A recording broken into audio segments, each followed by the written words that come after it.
안녕하세요, 델림입니다.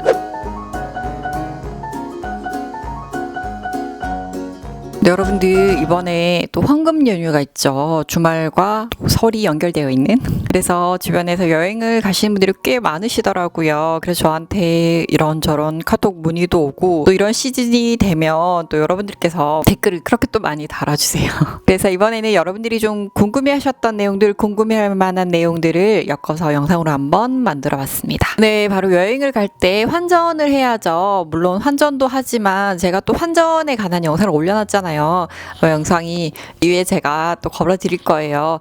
기존에 환전을 어떻게 해야 되고, 또 환전을 어떻게 계산하는지, 우대를 어떻게 받는지에 대한 내용도 올려놨고, 엔화를 싸게 환전하는 방법도 올려놨으니까 궁금하신 분들은 참고를 해주시면 좋을 것 같습니다. 오늘 영상은 기존에 여러분들이 많이 궁금해하실 만한 내용들은 물론이고, 또 여러분들이 댓글로 많이 달아주시는 내용, 또 여러분들이 알면 도움이 될 것 같은 꿀팁들을 담았으니까요. 오늘 영상도 재밌게 봐주셨으면 좋겠습니다. 환전을 할 때 어디서 해야 되냐, 이걸 굉장히 많이 고민을 하시던데, 좀 어플들이 굉장히 잘 되어 있죠. 그래서 은행 어플들을 보시면 90% 환전 우대, 100만 원까지 이렇게 되는 것들이 많아요. 그래서 기본적으로 본인이 거래하신 은행을 먼저 살펴보시면 좋고, 또 시중은행들이 대부분 이런 이벤트를 많이 해요. 기본적으로 우리가 많이 사용하는 통화 있죠. 주요 통화 달러, 엔화, 유로화, 이렇게는 보통 이제 많이 거래되는 그런 통화 종류이기 때문에 보통 90%까지 우대를 받으면 굉장히 잘 받는 거고요. 그리고 기타 통화, 위안화, 아니면 다른 페소라든지 홍콩 달러라든지 그런 기타 통화들은 특별히 이런 이벤트 기간에 조금 더 많이 해서 55%까지 받을 수 있으니까 처리를 하시면 될 것 같아요. 달러나 엔화나 위안화는 보통 많이 가지고 있는 통화 종류 중에 하나인데, 루블이라든지 굉장히 좀 잘 안 쓰는 그런 통화들 있죠. 그런 통화들은 어디에 가면 많이 있냐면, 외화 거래가 굉장히 많은 점포라든지, 아니면 공항에 있는 점포가 외화를 가장 많이 보유를 하고 있어요. 잘 안 쓰는 통화를 하고 싶다 하시는 분들은 어플로 공항 지점으로 수령이 가능한 경우에는 환전이 가능할 수 있으니까 그런 점 잘 확인하시고 처리를 하시면 도움이 될 것 같습니다. 만약에 내가 바꾸고 싶은 통화가 없다, 수량이 넉넉치 않아서 많이 못했다, 이런 경우에는 원화로 가지고 가시지 마시고요. 달러로 환전을 해서 가지고 가시면 거기서 현지 통화로 바꿔서 쓰실 수 있으니까요. 달러로 바꿔서 가지고 가시면 도움이 될 거예요. 네, 여러분들이 가장 많이 궁금해하시는 부분이 현찰, 카드, 그리고 카드 출금 부분인 것 같아요. 다 각각의 장단점이 있죠. 우선 현찰의 장점부터 한번 살펴보도록 하겠습니다. 우선 현찰의 장점은 어디에나 가지고 가기 편하고 어디에서도 사용하기 좋다는 장점이 있죠. 물론 달러 100불짜리 이런 고액권 같은 경우에는 슈퍼노트라고 해서 위조 지폐가 굉장히 많기 때문에 믿을 만한 사람이 아니면 가게에서도 이 건종을 잘 받지도 않고 거래도 잘 안 해주더라고요.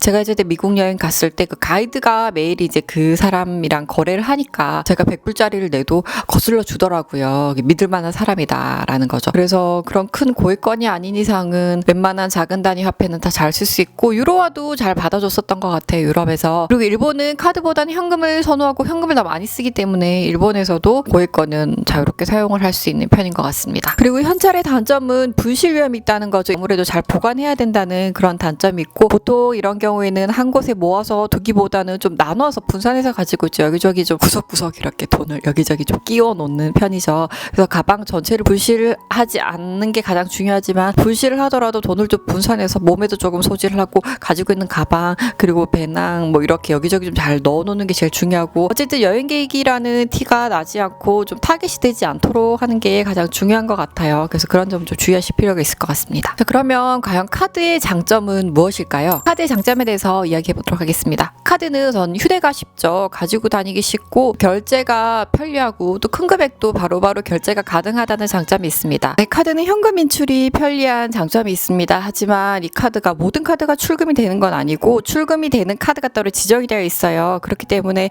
해외에 나가시기 전에 본인 카드가 현금 출금이 가능한 카드인지, 아니면 특정 브랜드가 있으면 그 브랜드의 카드로 발급을 받아서 가지고 가셔야 되는 부분이 있습니다. 그리고 카드 중에는 해외에서 결제했을 때는 1.5% 캐시백 해주는 카드도 있어요. 그러니까 그런 부분이 있으니까 참고를 하시고, 또 그 은행 거래를 따로 계좌를 개설을 하시거나 그 카드로 발급을 받아서 가지고 가시면 이렇게 캐시백 혜택도 받으실 수 있습니다. 그리고 카드를 분실했을 때 분실 신고를 하면 바로 카드 사용이 정지가 되니까 분실에 대한 위험이 조금 더 보완을 할 수 있는 방법이 있다고 해야 되나요?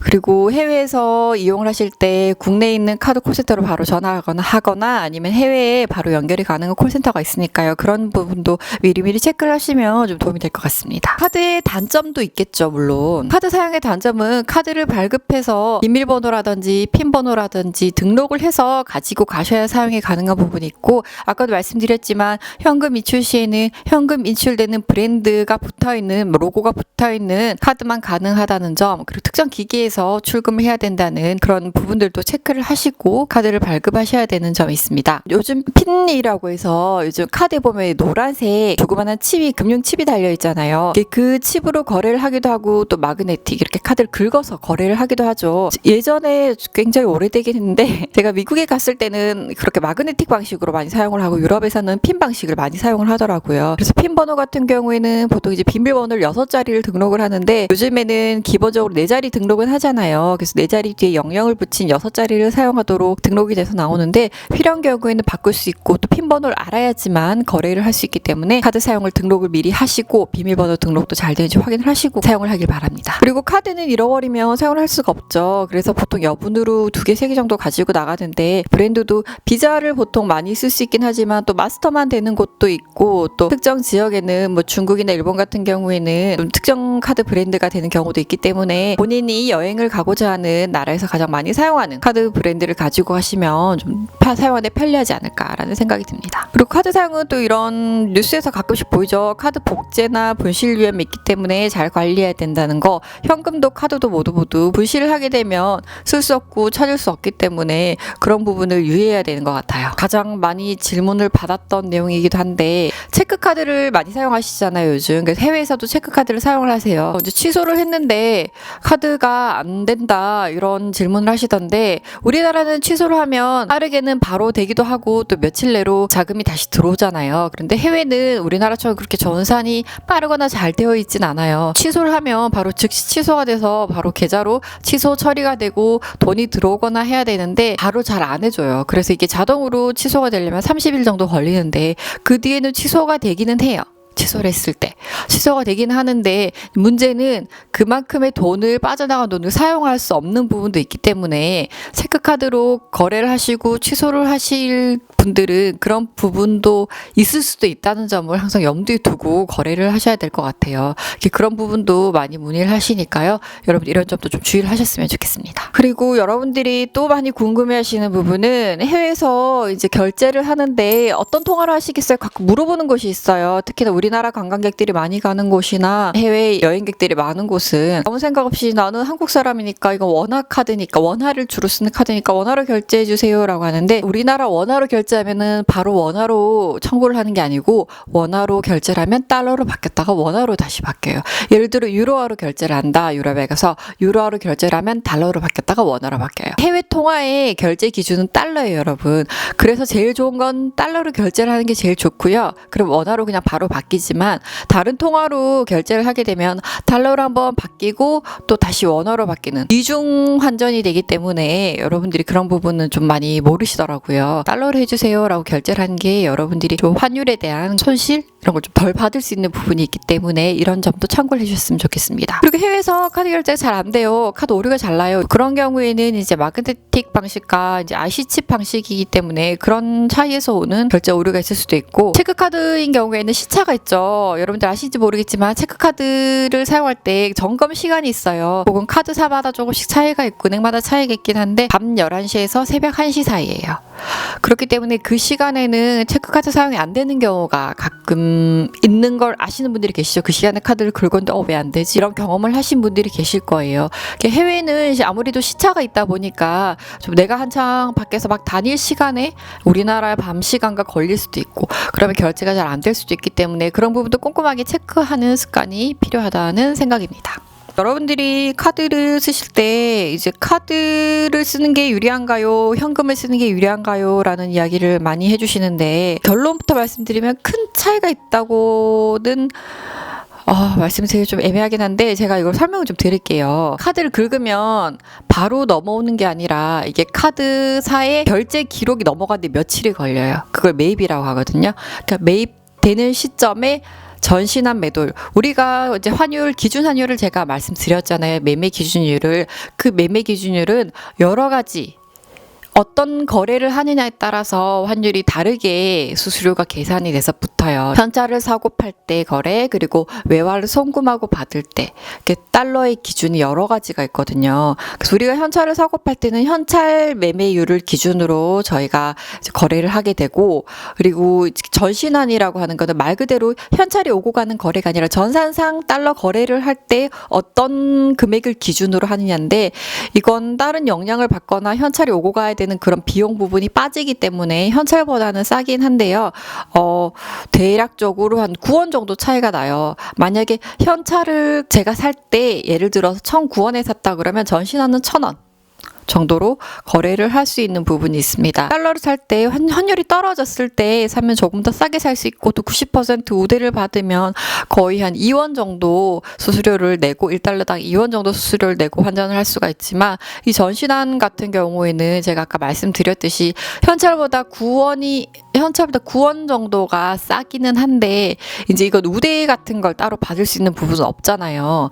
그래서 뭐가 낫다 못하다라고 말씀을 드리기보다는 아무래도 금액이 크면 좀 최대한 우대를 받아서 사는 게 많긴 하지만, 또 그걸 가지고 다니기 부담스러우니까 수수료 부분이 많이 큰 건 아니어서 본인이 편한 거래가 어떤 것인지, 현찰인지 카드인지, 그리고 좀 불안하다 하시면 카드로 그냥 수수료를 내도 난 카드로 결제하겠다. 그럼 본인의 취사 선택 문제이기 때문에 제가 뭐가 낫다 못하다라고 말씀드리기 좀 애매한 부분이 있는 것 같아요. 그래서 그런 부분이 있다는 걸 참고를 하시면 좋겠고, 제가 말씀드린 걸 정리를 드리자면 현찰과 그 카드의 환율의 기준은 한 9원 정도 차이가 나고, 또 현찰은 우대를 받을 수 있어요. 은행에 가서 바꾸게 되면. 그래서 우대를 받을 수 있는 부분이 좀 환율 좀 더 싸게 적용을 받을 수도 있고요.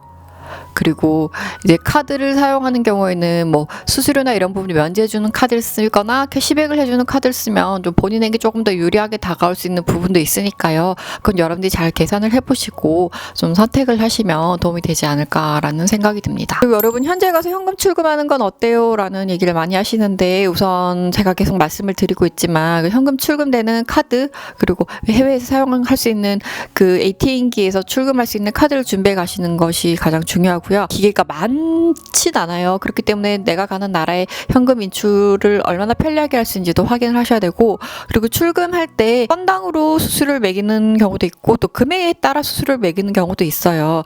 그건 이제 어떤 ATM기에서 뽑느냐, 어떤 카드를 가져가느냐에 따라서 다르기 때문에 그런 건 이제 뽑을 때 만약 건당으로 한다 그러면 최대한 많이 뽑을 수 있는 현찰을 뽑는 게 본인이 수수료를 좀 적게 낼 수 있는 그 하나의 방법이 될 수가 있고, 그리고 만약 금액으로 한다 그러면 괜히 일부를 넘겨서 수수료 더 내기보다는 그 금액에 맞춰서 수수료, 내가 찾고자 하는 금액과 수수료를 잘 확인을 하시고 수수료를 최소화할 수 있는 그런 출금 금액을 선택해서 하시면 도움이 될 것 같습니다. 왜요? 환전 영상에 댓글로 많이 문의를 주셨던 게, 학생인데 환전을 하려고 하는데 신분증 가지고 가야 하나요? 라고 문의를 많이 하셨는데, 하나 기준 100만 원 이하는 실명 확인 대상은 아니에요. 그 실명 확인은 이 돈을 가지고 온 사람이 자기가 가지고 온 신분증과 본인이 맞는지 확인을 하는 건데, 실명 확인 대상은 아니지만 또 은행에 고객 정보를 등록해야 한다든지 그런 기본적으로 이제 본인 확인을 하고 해야 되는 거래에서는 좀 제한이 있을 수가 있어요.